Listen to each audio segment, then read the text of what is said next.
जोहार जयमल निवासी में संकेत और आप देख रहे हैं एमएन टीवी। हाल ही में आई ग्लोबल हंगर इंडेक्स पर ऑक्सफैम इंडिया की तरफ से बयान जारी किया गया है।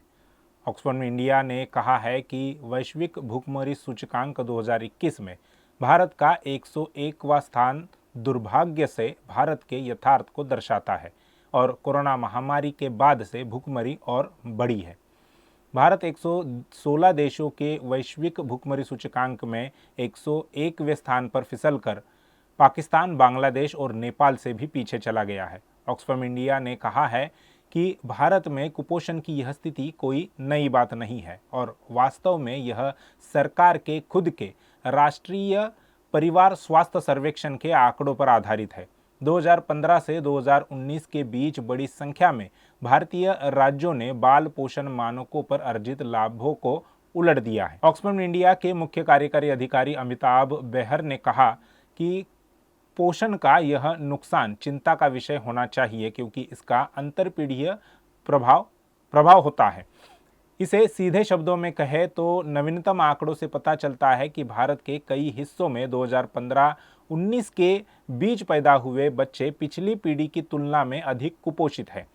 इस साल के केंद्रीय बजट का पोषण 2.0 के लिए बढ़े हुए आवंटन के साथ भारत की पोषण योजना पर चर्चा की गई है। हालांकि बच्चों, गर्भवती महिलाओं और स्तनपान कराने वाली माताओं के पोषण में सुधार के लिए 2017 में शुरू किया गया पोषण अभियान स्वास्थ्य बजट के भीतर इसे अन्य योजनाओं के साथ चतुराई से मिलाए जाने और खराब कार्यान्वयन के परिणाम स्वरूप क्षीण हो गया है। ऑक्सफैम इंडिया ने एक बयान में कहा कि वर्तमान बजट का केवल 0.57% वास्तविक पोषण योजना के वित्त पोषण के लिए आवंटित किया गया है और 2020-21 की तुलना में बाल पोषण की राशि में 18.5% की गिरावट आई है। इसने कहा है कि उच्च स्तर के कुपोषण को न रोकने के बड़े पैमाने पर यह नकारात्मक परिणाम है। भारत में वयस्क आबादी और बच्चे दोनों जोखिम में हैं। कहा गया है कि महिलाओं में से 1/4 का बीएमआई मानक वैश्विक मानदंड से नीचे है।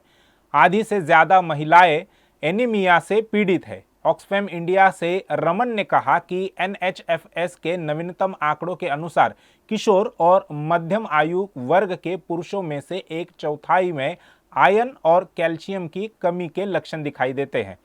आयरलैंड की सहायता एजेंसी कंसर्न वर्ल्ड वाइड और जर्मन संगठन वेल्ट हंगर हिल्फ द्वारा संयुक्त रूप से तैयार की गई जीएचआई रिपोर्ट में भारत में भूखमरी के स्तर को खतरनाक करार दिया है। ग्लोबल हंगर इंडेक्स रिपोर्ट पर तीखी प्रतिक्रिया व्यक्त करते हुए महिला एवं बाल विकास मंत्रालय ने कहा है कि वैश्विक भूखमरी रिपोर्ट 2021 में कुपोषित आबादी के अनुपात पर एफएओ के अनुमान के आधार पर भारत की रैंकिंग कम कर दी गई है, जो जमीनी हकीकत और तथ्यों से परे है तथा अपनाई गई पद्धति में गंभीरता की कमी दिखाई देती है।